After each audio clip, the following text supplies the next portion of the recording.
My Radio FM 101.1 Owerri.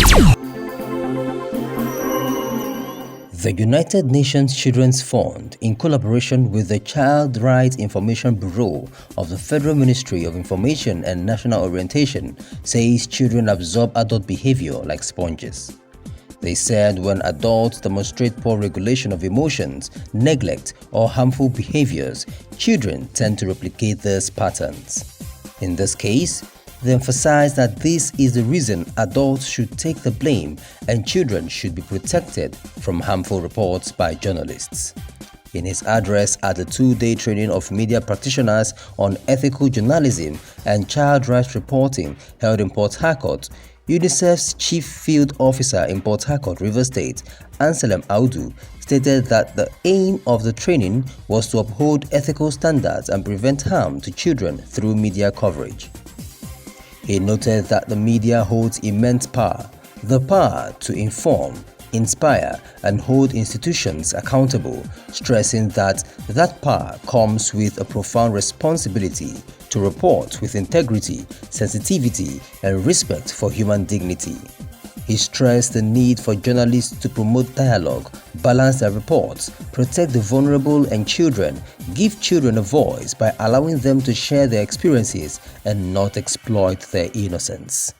Audu also tasked journalists to uphold at all times standards that protect children's dignity, privacy, rights, highlight their struggles, and bring to limelight issues affecting them while serving the public interest in their reportage. People should be able to protect the vulnerable in our society, especially children, to make sure that at the end of the day, by the time you send out your report, you ask yourself this question: am I going to harm any vulnerable child as a result of this report, or I'm going to ensure that the right of the child is protected? Similarly, Falayi Temitoye, Assistant Director and Head of the Child Rights International Bureau (CRIB) at the Federal Ministry of Information and National Orientation, urged journalists to exercise caution when reporting on children, noting that every image, every word, and every frame published could have lasting consequences on a child's life, safety, and future. Instead, he enjoined journalists to copy related photographs generated through artificial intelligence to complement the reports and always use fictitious names in place of survivors' real names. Training is designed to help us reflect on our ethical obligations as journalists, explore best practices for reporting on children issues, and strengthening our understanding of child rights as enshrined in national laws and international conventions. Through open discussions, case studies, and shared experiences, we aim to build a media culture that protects children's identities, amplifies their voices responsibly, and upholds the highest ethical standards.